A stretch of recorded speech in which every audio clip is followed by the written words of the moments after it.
Hello guys, welcome back to Hindi explanation of Chinese historical drama The Journey of Flower episode 32। डोंगफांग वाचिंगो को उसका रुमाल वापस लाकर देता है। वाचिंगो उसे जलाने की कोशिश करती है लेकिन उसकी हिम्मत नहीं हो पाती। डोंगफांग बोलता है तुम्हारी उसके लिए अफेक्शन इतनी ज़्यादा है कि तुम रुमाल भी नहीं जला पा रही। वाचिंगो बोलती है ये मेरी सबसे बड़ी गलती है और सबसे बड़ा सीक्रेट भी है जो मैं टीचर को पता नहीं चलने दे सकती। डोंगफांग बोलता है अगर तुम्हें नहीं पता इस रुमाल का क्या करना है तो तुम मुझे ये दे दो। वाचिंगो बहुत भरोसे के साथ वो रुमाल उसे सौंप देती है और थैंक यू बोलती है। डोंगफांग बोलता है तुम्हें हर बार थैंक यू बोलने की कोई ज़रूरत नहीं है, शायद से तुम्हें एक दिन समझ में आ जाएगा कि तुम पे मेरा कोई एहसान नहीं है। अगली सुबह नीमंटियन जागते ही चेक करती है तो वहाँ से रुमाल गायब होता है।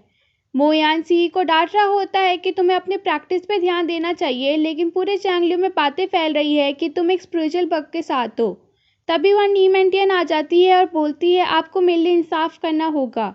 मोयान पूछता है कि क्या हुआ, लेकिन जब वो डोंगफांग के बारे में बताना चाहती थी तब उसकी आवाज़ ही नहीं निकलती।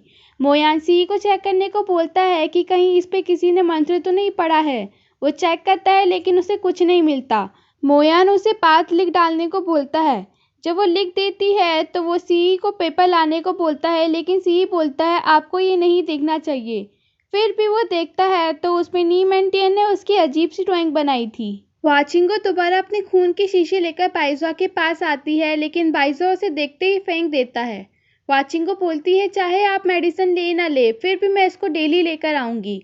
तब वो उसे अपने साथ मोयान के पास ले जाता है और बोलता है वाचिंगो आज से तुम मेरी पर्सनल डिसाइपल नहीं हो, क्योंकि तुमने इमॉर्टल स्वॉर्ड असेंबली में अपने साथ वालों को नुकसान पहुंचाने की कोशिश की है, इसलिए मैं तुम्हें हॉल ऑफ इमोशन लिस्ट से बाहर निकालता हूँ। अब से तुम चांगलियो की एक साधारण सी डिसाइपल हो।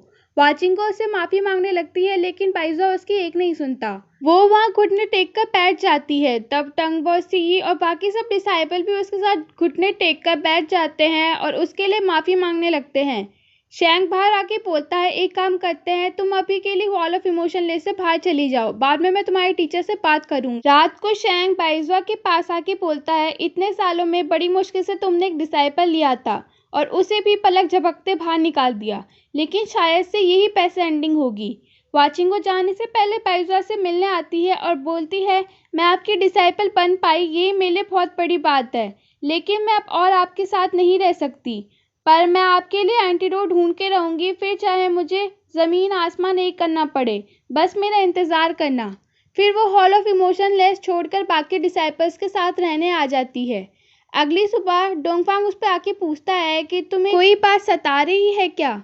वो उसे सारी बात बताती है और पूछती है अगर उसके पास कोई तरीका है। डोंगफांग बोलता है तुम्हारे सवालों का जवाब केवल एक इंसान दे सकता है, लॉर्ड ऑफ स्ट्रेंज डीके।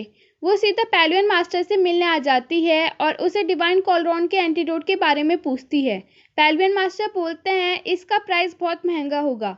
वाचिंगो बोलती है मैं अपनी जान देने को भी तैयार हूँ। तब पैलवियन मास्टर बोलते हैं तुम अभी भी वैसे ही हो जैसे मुझे पहली बार मिलने पर थी, लेकिन पहले से ज़्यादा दृढ़ हो गई हो। चिंता मत करो, मैं तुम्हारी जान नहीं लूँगा। मैंने सुना है तुम बहुत अच्छा खाना बनाती हो, तो तुम मेरे लिए कुछ डिशेस बना लो। वाचिंगो बोलती है बस इतना सा। फिर वो किचन में जाकर डोंगफांग के लिए खाना बनाने लगती है। डोंगफांग उसके बनाए हुए खाने की तारीफ करता है और बोलता है मुझे डर है कि अगर इसे खाकर मुझे इसकी आदत पड़ गई तो अगली बार जब तुम क्वेश्चन पूछने आओगी तो मैं तुम्हें दोबारा डिशेस बनाने के लिए बोलूँगा, फिर तो मेरा पैलवियन ऑफ स्ट्रेंज डीके आधे महीने में ही ठप हो जाएगा। फिर वो उसे बताता है कि 10 टीटी डिवाइसेस में से एक द फ्लेमिंग क्रिस्टल के पास एंडलेस पावर है। वो लव और होप को सिंबलाइज करता है।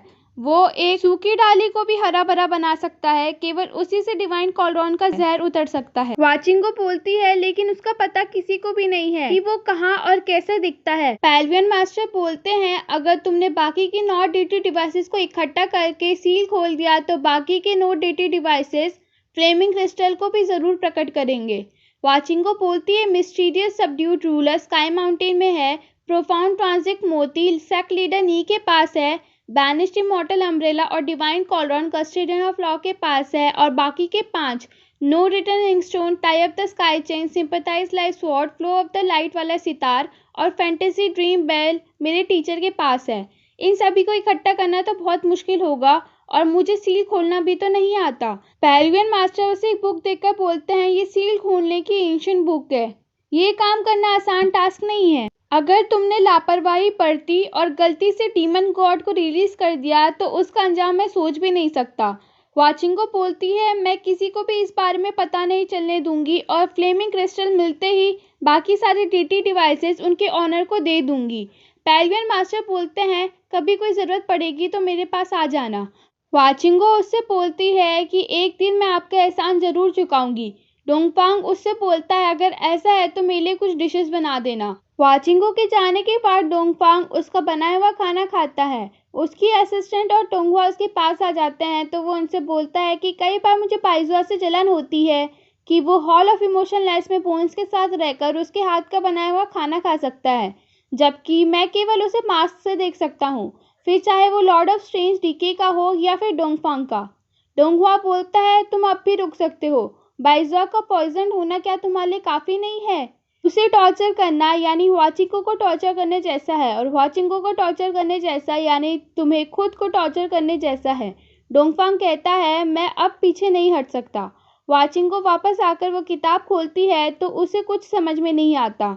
वो डोंगफांग के पास मदद मांगने आती है और पेरिवियन मास्टर की सारी बातें बताने लगती है जो उसे ऑब्वियसली पहले से पता होती है, पर वो उसको ऐसे कदम लेने के लिए सतर्क करता है। वाचिंगो बोलती है, मुझे पता है कि भले ही मेरा मकसद अलग है, पर मैं भी कर तो वो ही रही हूँ जो सेवन मर्डर फैक्शन वाले करना चाहते हैं। अगर मैंने कोई गलती कर दी तो डीमन गॉड आज़ाद हो सकते हैं, जिसके कारण दुनिया उथल पुथल हो जाएगी, लेकिन मुझे मेरे टीचर के लिए करना ही होगा। डोंगफांग बोलता है, मुझे पता है तुम मुझे अपने बड़े भाई की तरह देखती हो, लेकिन मैंने कभी तुम्हें अपनी बहन की तरह नहीं माना और तुम भी तो बाइजुआ को केवल अपना टीचर नहीं मानती। वाचिंगो बोलती है, सही कहा, लेकिन मैं बस उनकी आंखों में एक बच्ची बनकर रहना चाहती हूँ। डोंगफांग कहता है, ठीक है, लेकिन कभी तुम बाइजुआ के लिए अपनी फीलिंग्स को भूल सको तो याद रखना मैं हमेशा तुम्हारे साथ रहूंगा। फिर डोंगफांग उस बुक को कन्वर्ट करके वाचिंगो को देता है। उसके जाने के बाद वो सोचता है, मुझे पता है हर बार जब मैं तुम्हारी मदद करता हूँ तो मैं अपने प्लान के सक्सेस के नज़दीक जाता हूँ, पर फिर भी मुझे बहुत दुख होता है। अगली सुबह वाचिंगो नदी के किनारे बैठकर किताब से सील को खोलने का तरीका सीखने लगती है। उसके पास वो बाइजुआ से मिलने आती है, लेकिन एक डिसाइपल ली मैंग उसे हॉल ऑफ इमोशनलेस में जाने से मना कर देता है और बोलता है, ऑनरेबल वंस ने मुझे ऐसा करने के लिए बोला है। वाचिंगो उनका ध्यान भटकाकर खून की शीशी लेकर अंदर चली जाती है। वो बाइजुआ के कमरे में आती है तो उसकी हालत बहुत ख़राब हो जाती है। वो उसे देखकर ही शीशी फेंक देता है और उसे वहाँ से भगा देता है। अगले सीन में वाचिंगो कपड़े धो रही होती है, तब नीमेंटियन आके उसे परेशान करने लगती है, लेकिन शूफोंग आकर उसे रोक देता है। तभी वाचिंगो बेहोश हो जाती है और शूफोंग उसे आइस पैड में लेकर आ जाता है। वाचिंगो के होश में आने के बाद वो उसकी कलाई के बारे में पूछता है। वो बोलती है कि अब वो ठीक है और वो उसे अभी इस बारे में कुछ नहीं बता सकती।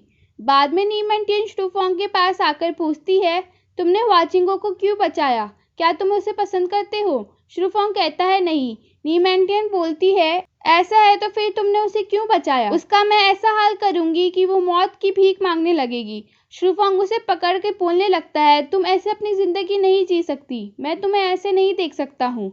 और यहीं पे एपिसोड 32 ख़त्म हो जाता है।